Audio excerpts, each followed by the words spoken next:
My name's Alexandra. For 40 years, I've lived by the rhythmic ticking of gears and springs. In my small workshop in downtown Chicago, time is something I can fix with a pair of tweezers and a magnifying glass. But my own life felt like it had stopped 5 years ago when my husband, Mark, passed away. I lived for my daughter, Emily, and her happiness. Emily married into the Sterling family, people who breathe money and exhale arrogance. Nathan, her husband, was decent enough at first, but his parents treated me like a ghost they couldn't quite banish. To them, I wasn't a master artisan. I was just the clock lady with grease under her fingernails. It was a rainy Tuesday when my life took a sharp turn. I was driving my old, battered Ford truck along a quiet suburban road when I saw a luxury silver sedan pulled over. A man was standing by the trunk, looking completely lost. He was dressed in a suit that probably cost more than my entire shop. I pulled over. "Need a hand?" I asked. The man, whose silver hair and sharp eyes commanded respect even in the rain, looked at me with surprise. "Flat tire," he said curtly. And my driver had a medical emergency. "I'm late for the most important board meeting of the year." I didn't hesitate. I rolled up my sleeves, got my jack, and changed that tire in 10 minutes flat. My hands were covered in black road grime, and my simple dress was soaked. The man watched me with an unreadable expression. When I finished, he reached for his wallet, but I held up a greasy hand. "Keep it," I said. "Just pay it forward." He smiled, then a genuine, warm smile. He handed me a small, heavy silver frame he had in the back seat. "At least take this. It's an old family heirloom that needs repair. Bring it to my office when you've fixed it." He handed me a card. Arthur Harrison, CEO of Harrison Global. That evening, I received a cold invitation to a gala of heritage hosted by the Sterlings.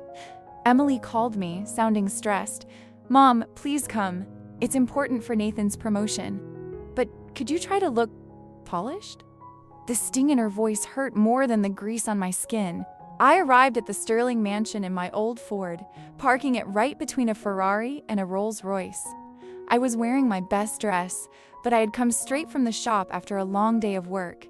As I stepped out, the valet looked at me with pure disgust.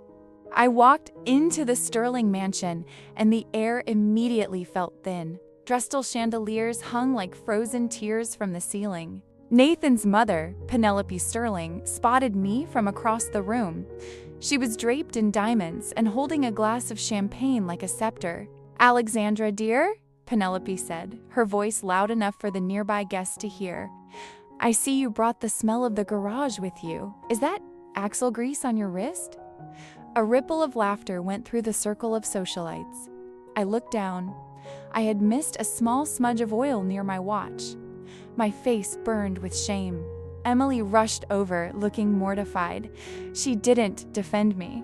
She just whispered, "Mom, I told you to get a manicure. You're embarrassing Nathan in front of his bosses." Nathan stood by his father, pretending he didn't even know who I was. At that moment, I realized my daughter was losing her soul. The humiliation didn't stop. During dinner, they sat me at the very end of the table, next to the kitchen door. The Sterlings' friends made jokes about antique people and obsolete trades. I sat there, quietly eating, while inside, a cold fire began to burn. I left the party early, my old Ford coughing as it started up. The next morning, I didn't open my shop. Instead, I spent 4 hours at my workbench, meticulously cleaning and repairing the heavy silver frame Mr. Harrison had given me. It was a masterpiece of Victorian silverwork. While fixing the hinge, I discovered a secret compartment. Inside was a microfilm and an old ledger. I didn't know what they meant, but I knew they were important. I polished the silver until it shone like a mirror. Then I dressed in my simplest black dress and headed to Harrison Global. The receptionist looked at me, an old woman in a cheap dress and began to give me a dismissal speech. But then I placed Arthur Harrison's personal card on the desk. Her eyes went wide. Within 2 minutes, I was in a private elevator rising to the 60th floor. Arthur was standing behind a mahogany desk. When he saw me, he bypassed his secretary and walked straight to me. "The Lady of the Road," he said with a smile. I handed him the silver frame. "It's fixed, Mr. Harrison, and I think you should look at what was hidden inside." Arthur Harrison studied the documents for a long time. His face, usually unreadable, turned pale. "Alexandra, you have no idea what you found," he whispered. It turned out the Sterling family had built their empire on stolen patents and embezzled assets from the Harrison Foundation. "They've hunted for this frame for years," Arthur continued. "It's a family heirloom, but they knew what was inside." "How did it come to you?" I explained I had bought it at a junk auction years ago. Fate truly has an ironic sense of humor.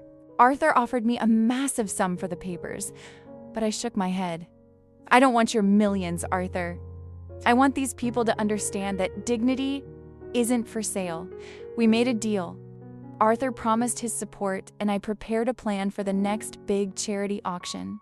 Meanwhile, tension at home was rising. Nathan came to my workshop, looking twitchy. "Mom, listen, you need to sell this shop. My parents say it ruins our image. They'll buy you a cottage in the suburbs, away from everyone's sight." He didn't even look at me. "What does Emily think?" I asked. Nathan snorted. "Emily does what she's told. She's a Sterling now." At that moment, I knew I had to save my daughter. I calmly replied, "Fine, Nathan. I'll come to your auction on Saturday. We'll discuss the sale of my life there." On Saturday, the Ritz ballroom glittered with diamonds. The Sterling family was the center of attention. Penelope, seeing me at the door in my simple black dress and carrying an old leather tool bag, nearly choked on her cocktail. Why is she here looking so common? The main event was a secret heritage object the Sterlings claimed to have restored. When the curtain rose, there was only an empty pedestal. Penelope stepped to the mic, flustered. "The relic is delayed, but we..." At that moment, the doors swung open. Arthur Harrison walked in, but he didn't go to the Sterlings. He walked straight to me at the back of the hall. Before hundreds of shocked socialites, the billionaire Arthur Harrison bowed deeply to me. "Madame Alexandra," he said loudly, "I have come for the treasure you so masterfully restored." Arthur slowly led me onto the stage. The Sterlings froze like waxed figures. Penelope tried to smile, but her lips trembled. "Arthur, what an honor. Are you here for our project?" Arthur looked at her coldly. "I am here for what is mine by right, and what you tried to steal from this lady." I opened my tool bag and pulled out the silver frame. "Were you looking for this, Penelope?" I asked, my voice echoing. "Did you think I was just an old lady in Greece who wouldn't notice a secret compartment?" I pressed the spring, and the fraud documents fell out before the crowd. The room erupted. Reporters began snapping photos. Nathan tried to approach me. "Mom, what are you doing? You're embarrassing the family." I looked at him with sadness. "The family? You betrayed your own mother for these people. Now look at what's left of their image." Emily, standing next to him, suddenly ripped her hand away. She looked at the documents, then at me. "Nathan, did you know? Did you know your parents were frauds and made me feel ashamed of my own mother?" Nathan stood silent, unable to meet her eyes. Arthur Harrison took the microphone. "Harrison Global is terminating all contracts with the Sterlings and beginning legal action to recover stolen assets. And I am offering Madame Alexandra the position of head restorer at our National Heritage Museum." The room exploded in applause. Emily and I walked out together. She was crying, but they were tears of relief. Nathan caught up to us at the door. "Emily, wait, we can fix this. We're still Sterlings." Emily pulled off her diamond ring. "No, Nathan, I'm the daughter of a woman who fixes things. But we are broken. Go to your parents." I got into my old Ford. Emily sat in the passenger seat. The engine rumbled to life as we drove away from that fake world. "Mom, forgive me," she whispered. I squeezed her hand with my calloused, oil-stained fingers. "Time heals everything, dear. We can finally hear the clock ticking again. A year has passed. My life is unrecognizable, yet I am the same." I work at the city's main museum in the rare mechanisms department. My hands still smell of oil, but now I restore history. Arthur Harrison has become a close friend.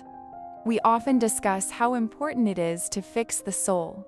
The Sterling family vanished from the social pages. Arthur's lawsuits bankrupt them. Without stolen money, they were nothing. Their mansion was auctioned off.